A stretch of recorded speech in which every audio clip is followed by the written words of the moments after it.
اعوذ باللہ من الشیطان الرجیم بسم اللہ الرحمن الرحیم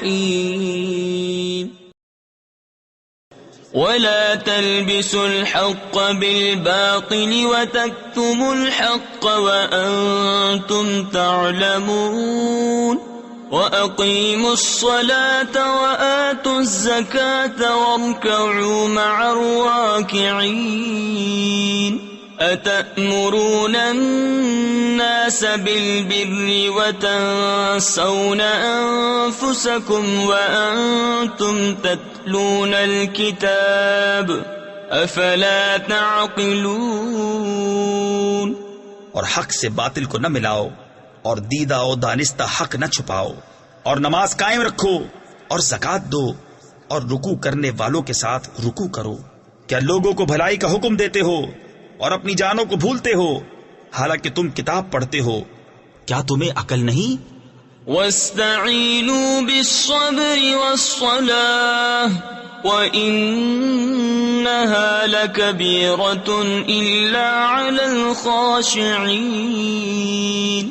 الذين يظنون أنهم ملاقو ربهم وأنهم إليه راجعون۔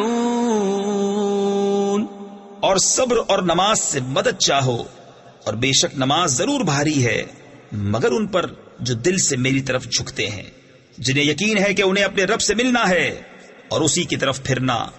یا بنی اسرائیل اذکروا نعمتی التي انعمت علیکم وانی فضلتکم علی العالمین واتقوا يوما لا تجزي نفس عن نفس شيئا ولا يقبل منها شفاعة ولا يؤخذ منها عدل ولا هم ينصرون۔ اے اولاد یعقوب، یاد کرو میرا وہ احسان جو میں نے تم پر کیا، اور یہ کہ اس سارے زمانے پر تمہیں بڑائی دی، اور ڈرو اس دن سے جس دن کوئی جان دوسرے کا بدلہ نہ ہو سکے گی، اور نہ کافر کے لیے کوئی سفارش مانی جائے، اور نہ کچھ لے کر اس کی جان چھوڑی جائے، اور نہ ان کی مدد ہو۔ وَإِذْ نَجَّيْنَاكُمْ مِنْ آلِ فِرْعَوْنَ يَسُومُونَكُمْ سُوءَ الْعَذَابِ يُذَبِّحُونَ أَبْنَاءَكُمْ وَيَسْتَحْيُونَ نِسَاءَكُمْ وَفِي ذَلِكُمْ بَلَاءٌ مِّن رَّبِّكُمْ عَظِيمٌ۔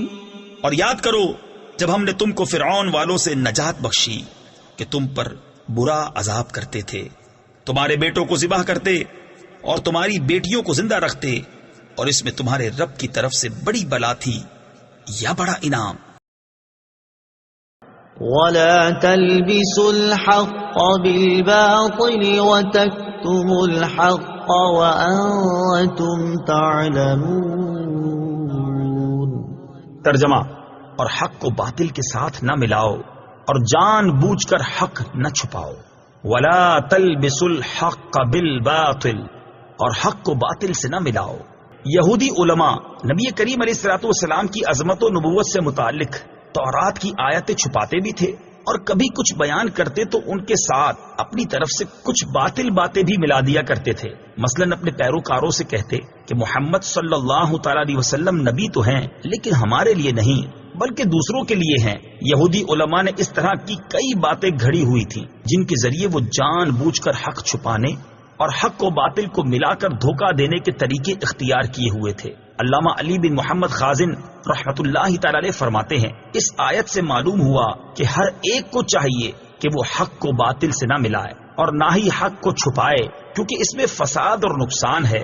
اور یہ بھی معلوم ہوا کہ حق بات جاننے والے پر اسے ظاہر کرنا واجب ہے اور حق بات کو چھپانا اس پر حرام ہے۔ وَأَقِيمُوا الصَّلَاةَ وَآتُوا الزَّكَاةَ وَارْكَعُوا مَعَ الرَّاكِعِينَ۔ ترجمہ، اور نماز قائم رکھو اور زکوٰۃ ادا کرو اور رکوع کرنے والوں کے ساتھ رکوع کرو۔ وَأَقِیمُوا الصَّلَاةَ، اور نماز قائم رکھو۔ اس سے پہلی آیات میں یہودیوں کو ایمان لانے کا حکم دیا گیا، پھر انہیں حق کو باطل کے ساتھ ملانے اور نبی کریم علیہ الصلوۃ والسلام کی نبوت کے دلائل چھپانے سے منع کیا گیا۔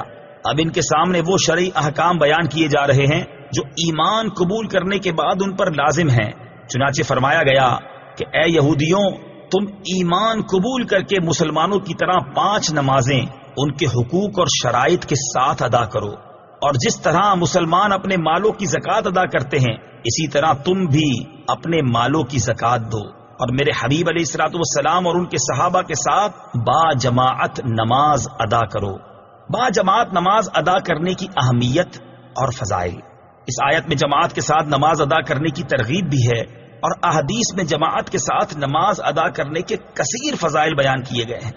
چنانچہ بخاری شریف کی حدیث ہے، حضرت عبداللہ بن عمر رضی اللہ تعالی عنہما سے روایت ہے، نبی اکرم صلی اللہ تعالی علیہ وسلم نے ارشاد فرمایا، جماعت کے ساتھ نماز پڑھنا تنہا پڑھنے سے 27 درجے زیادہ فضیلت رکھتا ہے۔ حضرت عثمان غنی رضی اللہ تعالیٰ عنہ کے غلام حضرت حمران رضی اللہ تعالیٰ عنہ سے روایت ہے، حضور اقدس صلی اللہ تعالیٰ علیہ وسلم نے ارشاد فرمایا، جس نے کامل وضو کیا پھر فرض نماز کے لیے چلا اور امام کے ساتھ نماز پڑھی، اس کے گناہ بخش دیے جائیں گے۔ ابو داؤد شریف کی حدیث ہے، حضرت ابو ہریرہ رضی اللہ تعالیٰ عنہ سے روایت ہے، حضور پرنور صلی اللہ تعالیٰ علیہ وسلم نے ارشاد فرمایا، جو اچھی طرح وضو کر کے مسجد کو جائے اور لوگوں کو اس حالت میں پائے کہ وہ نماز پڑھ چکے ہیں تو اللہ تعالیٰ اسے بھی جماعت سے نماز پڑھنے والوں کی مثل ثواب دے گا اور ان کے ثواب سے کچھ کم نہ ہوگا۔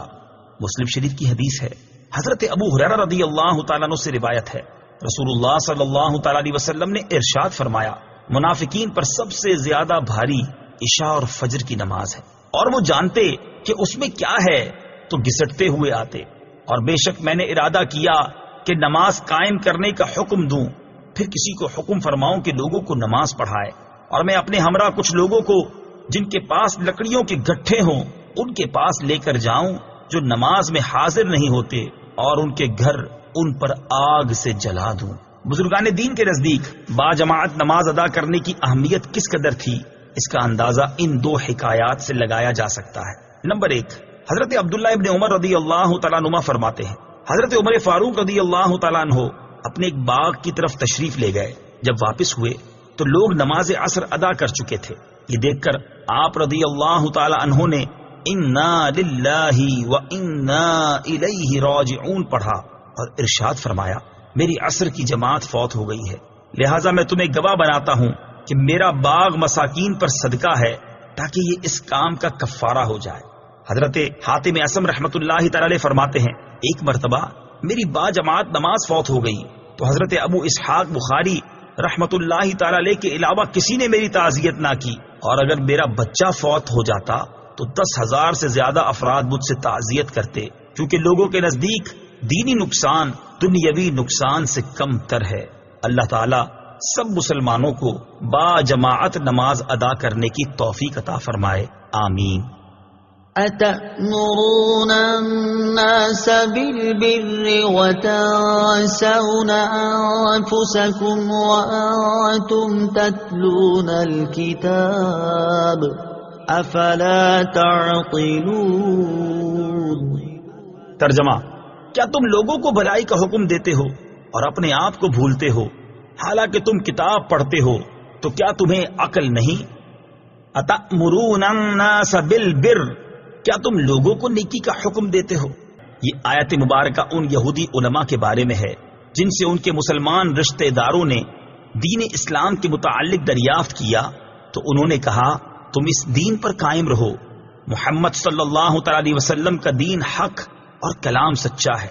یہ ان یہودیوں کے حق میں نازل ہوئی جنہوں نے مشرکین عرب کو حضور اقدس صلی اللہ تعالی علیہ وسلم کے مبعوث ہونے کی خبر دی تھی اور حضور پرنور صلی اللہ تعالی علیہ وسلم کی پیروی کرنے کی ہدایت کی تھی۔ پھر جب نبی پاک علیہ الصلوۃ والسلام مبعوث ہوئے تو یہ ہدایت کرنے والے حسد سے خود کافر ہو گئے تو انہیں فرمایا گیا کہ لوگوں کو نیکی کا حکم دیتے ہو اور خود کو بھلاتے ہو۔ یاد رہے اس آیت کا شان نزول خاص ہونے کے باوجود حکم عام ہے، اور ہر نیکی کا حکم دینے والے کے لیے اس میں تعزیانہ عبرت ہے۔ قول و فعل کے تضاد کا نقصان۔ یہاں ایک بات ذہن نشین رکھیں کہ معمولی فساد اس وقت بہت بڑے فتنے اور تباہی کی شکل اختیار کر لیتا ہے جب اس کا ارتکاب کرنے والے خود وہ لوگ ہوں جو دوسروں کو تو بھلائی کا حکم دیتے ہوں، لیکن جب ان کے عمل سے پردہ اٹھے تو معلوم ہو کہ گناہوں کے سب سے بڑے مریض یہی ہیں۔ انہیں یاد رکھنا چاہیے کہ قول و فعل کا تضاد اور خلوت و جلوت کا فرق دنیا و آخرت دونوں کے لیے بہت نقصان دہ ہے۔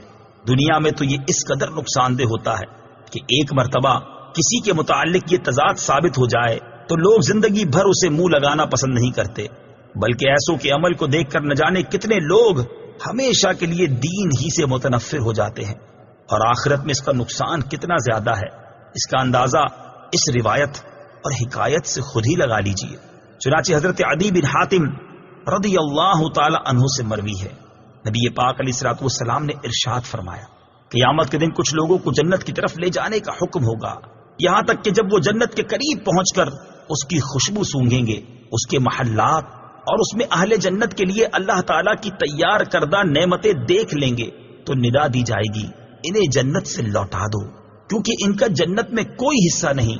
یہ ندا سن کر وہ ایسی حسرت کے ساتھ لوٹیں گے کہ اس جیسی حسرت کے ساتھ ان سے پہلے لوگ نہ لوٹے ہوں گے۔ پھر وہ عرض کریں گے، یا رب عز و جل، اگر تو اپنا ثواب اور اپنے اولیاء کے لیے تیار کردہ نعمتیں دکھانے سے پہلے ہی ہمیں جہنم میں داخل کر دیتا تو یہ ہم پر زیادہ آسان ہوتا۔ اللہ تعالیٰ ارشاد فرمائے گا، میں نے ارادتاً تمہارے ساتھ ایسا کیا ہے، اور اس کی وجہ یہ ہے کہ جب تم تنہائی میں ہوتے تو بڑے بڑے گناہ کر کے میرے ساتھ اعلان جنگ کرتے، اور جب لوگوں سے ملتے تو عاجزی و انکساری کے ساتھ ملتے تھے۔ تم لوگوں کو اپنی وہ حالت دکھاتے تھے جو تمہارے دلوں میں میرے لیے نہیں ہوتی تھی۔ تم لوگوں سے ڈرتے اور مجھ سے نہیں ڈرتے تھے۔ تم لوگوں کی عزت کرتے اور میری عزت نہ کرتے تھے۔ تم لوگوں کی وجہ سے برا کام کرنا چھوڑ دیتے لیکن میری وجہ سے برائی نہ چھوڑتے تھے۔ آج میں تمہیں اپنے ثواب سے محروم کرنے کے ساتھ ساتھ اپنے عذاب کا مزہ بھی چکھاؤں گا۔ اور حضرت ابراہیم تیمی رحمت اللہ تعالی علیہ فرماتے ہیں، میں موت اور مرنے کے بعد ہڈیوں کی بوسیدگی کو یاد کرنے کے لیے کثرت سے قبرستان میں آتا جاتا تھا۔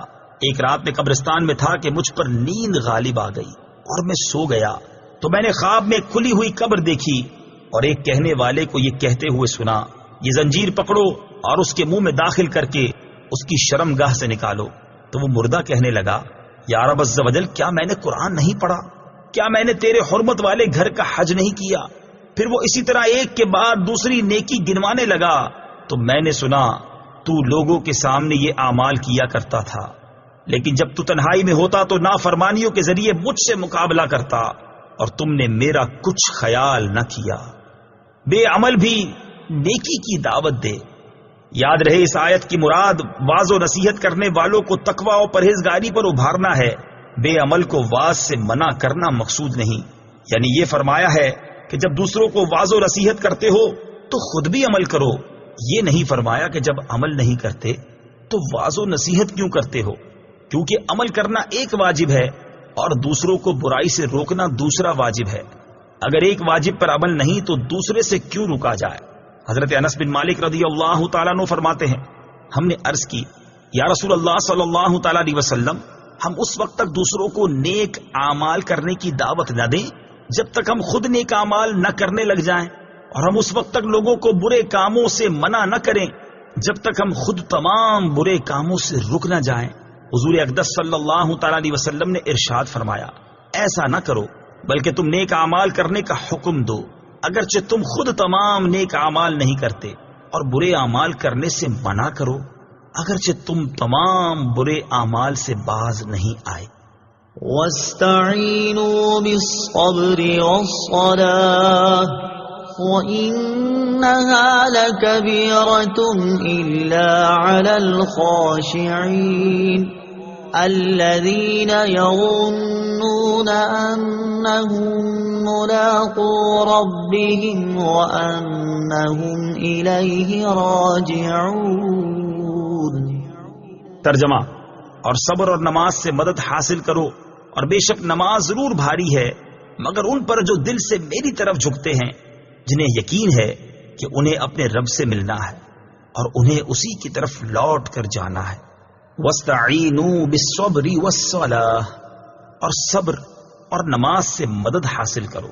اس آیت کی ایک تفسیر یہ ہے کہ اس سے پہلی آیت میں بنی اسرائیل کو سید المرسلین صلی اللہ تعالی علیہ وسلم پر ایمان لانے، ان کی شریعت پر عمل کرنے، سرداری ترک کرنے اور منصب و مال کی محبت دل سے نکال دینے کا حکم دیا گیا، اور اس آیت میں ان سے فرمایا جا رہا ہے کہ اے بنی اسرائیل، اپنے نفس کو لذتوں سے روکنے کے لیے صبر سے مدد چاہو، اور اگر صبر کے ساتھ ساتھ نماز سے بھی مدد حاصل کرو تو سرداری اور منصب و مال کی محبت دل سے نکالنا تمہارے لیے آسان ہو جائے گا۔ بے شک نماز ضرور بھاری ہے، البتہ ان لوگوں پر بھاری نہیں جو دل سے میری طرف جھکتے ہیں۔ دوسری تفسیر یہ ہے کہ اے مسلمانوں، تم رضائے الہی کے حصول اور اپنی حاجتوں کی تکمیل میں صبر اور نماز سے مدد چاہو۔ سبحان اللہ، کیا پاکیزہ تعلیم ہے! صبر کی وجہ سے قلبی قوت میں اضافہ ہے، اور نماز کی برکت سے اللہ تعالیٰ سے تعلق مضبوط ہوتا ہے، اور یہ دونوں چیزیں پریشانیوں کو برداشت کرنے اور انہیں دور کرنے میں سب سے بڑی معاون ہیں۔ انہا لکبیرۃ الا علی الخاشعین، بے شک نماز ضرور بھاری ہے مگر ان پر جو دل سے میری طرف جھکتے ہیں۔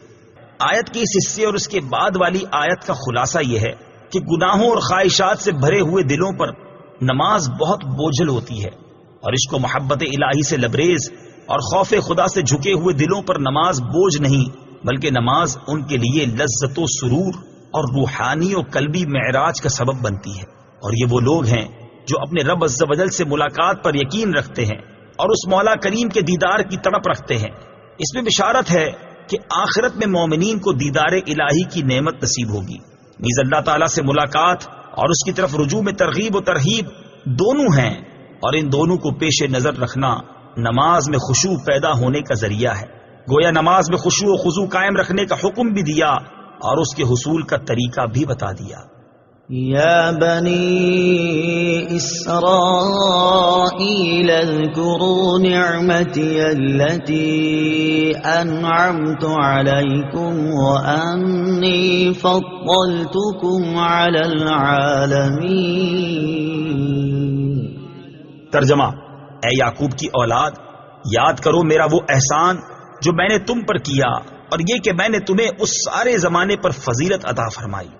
یا بنی اسرائیل اذکروا نعمتی التی، اے یعقوب کی اولاد میرا احسان یاد کرو۔ یہاں سے ایک بار پھر بنی اسرائیل کو اللہ تعالیٰ کے احسانات یاد کرنے کا حکم دیا گیا ہے تاکہ وہ اللہ تعالیٰ کے حبیب صلی اللہ تعالی علیہ وسلم کی اطاعت ترک کرنے سے ڈریں اور ان پر حجت پوری ہو جائے۔ یاد رہے کہ ان آیات میں بنی اسرائیل کے ان لوگوں سے خطاب کیا جا رہا ہے جو سید المرسلین صلی اللہ تعالی علیہ وسلم کے مقدس زمانے میں موجود تھے، اور انہیں اللہ تعالیٰ کی جو نعمتیں یاد کرنے کا حکم دیا جا رہا ہے وہ یہ ہیں: نمبر 1، تمام اہل زمانہ پر فضیلت و برتری۔ نمبر 2، دریا میں راستہ بن جانا۔ نمبر 3، فرعون سے نجات۔ نمبر 4، تورات کا عطا ہونا۔ نمبر 5، بچڑے کی پوجا پر معافی مل جانا۔ نمبر 6، ایک گروہ کا مرنے کے بعد زندہ کیا جانا۔ نمبر 7، بادلوں سے سایہ ملنا۔ نمبر 8، من و سلوہ نازل ہونا۔ نمبر 9، پانی کے 12 چشمے جاری ہونا۔ نمبر 10، زمینی اناج عطا کیا جانا وغیرہ۔ یہ تمام نعمتیں ان کے آباء و اجداد کو عطا کی گئی تھی، اور چونکہ جو نعمت آباء و اجداد کو ملی ہو وہ ان کے اولاد کے حق میں بھی نعمت ہوتی ہے۔ اس لیے ان سے فرمایا جا رہا ہے کہ اے یعقوب کی اولاد، میرا وہ احسان یاد کرو جو میں نے تم پر کیا، اور میرے حبیب علیہ الصلوۃ والسلام کی پیروی کر کے اور ان کے دین میں داخل ہو کر میری ان نعمتوں کا شکر ادا کرو۔ بنی اسرائیل کی نعمتوں کو سامنے رکھ کر امت محمدیہ پر ہونے والے انعامات کو شمار کریں تو ہم سمجھ سکتے ہیں کہ شکر گزاری کا تقاضا ہم سے کس قدر مطلوب ہے۔ انی فضلتکم علی العالمین، میں نے تمہیں تمام جہان والوں پر فضیلت عطا فرمائی۔ اس سے مراد یہ ہے کہ بنی اسرائیل کو ان کے زمانے میں تمام لوگوں پر فضیلت عطا کی گئی، اور جب حضور پر نور صلی اللہ تعالی علیہ وسلم کی آمد ہوئی تو یہ فضیلت آپ صلی اللہ تعالی علیہ وسلم کی امت کی طرف منتقل ہو گئی، اور اللہ تعالیٰ نے اپنے حبیب صلی اللہ تعالی علیہ وسلم کی امت کو سب امتوں سے افضل بنا دیا، جیسا کہ ارشاد فرمایا، كنتم خير أمة أخرجت للناس۔ ترجمہ، اے مسلمانوں، تم بہترین امت ہو جو لوگوں کی ہدایت کے لیے ظاہر کی گئی۔ واتقوا يوما لا تجزي نفس عن نفس شيئا ولا يقبل منها شفاعة ولا يؤخذ منها عدل ولا هم ينصرون۔ ترجمہ، اور اس دن سے ڈرو جس دن کوئی جان کسی دوسرے کی طرف سے بدلہ نہ دے گی، اور نہ کوئی سفارش مانی جائے گی، اور نہ اس سے کوئی معاوضہ لیا جائے گا، اور نہ ان کی مدد کی جائے گی۔ لا تجزی نفس عن نفس شیئا، کوئی جان کسی دوسرے کی طرف سے بدلہ نہ دے گی، یعنی اے بنی اسرائیل، قیامت کے اس دن سے ڈرو جس دن کوئی بھی شخص کسی کافر کی طرف سے بدلہ نہ دے گا، اور نہ کافر کے بارے میں کسی کی کوئی سفارش مانی جائے گی، اور نہ اس کافر سے جہنم کے عذاب سے نجات کے بدلے کوئی معاوضہ لیا جائے گا، اور نہ ان کفار سے اللہ تعالیٰ کا عذاب دور کر کے ان کی مدد کی جائے گی۔ شفاعت کی امید پر گناہ کرنے والا کیسا ہے؟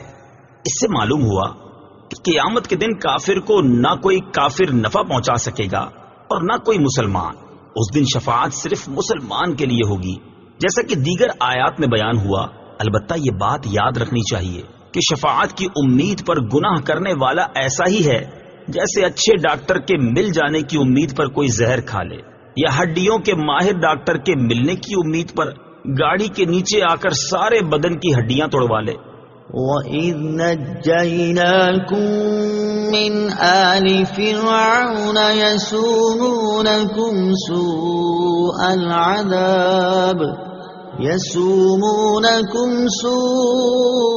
الْعَذَابِ يُذَبِّحُونَ أَبْنَاءَكُمْ وَيَسْتَحْيُونَ نِسَاءَكُمْ وَفِي ذَلِكُمْ بَلَاءٌ مِّن رَّبِّكُمْ عَظِيمٌ۔ ترجمہ، اور یاد کرو جب ہم نے تمہیں فرعونیوں سے نجات دی جو تمہیں بہت برا عذاب دیتے تھے، تمہارے بیٹوں کو ذبح کرتے تھے اور تمہاری بیٹیوں کو زندہ چھوڑ دیتے، اور اس میں تمہارے رب کی طرف سے بڑی آزمائش تھی۔ وَإِذْ نَجَّيْنَاكُمْ مِنْ آلِ فِرْعَوْنَ، اور جب ہم نے تمہیں فرعونیوں سے نجات دی۔ اس سے پہلی آیات میں بنی اسرائیل پر کی گئی نعمتوں کا اجمالی طور پر ذکر ہوا، اور اب یہاں سے ان نعمتوں کو تفصیل کے ساتھ بیان کیا جا رہا ہے۔ چنانچہ ارشاد فرمایا کہ اے بنی اسرائیل، میری وہ نعمت یاد کرو کہ جب ہم نے تمہیں فرعون کی پیروی کرنے والوں سے نجات دی جو تمہیں بہت برا عذاب دیتے تھے۔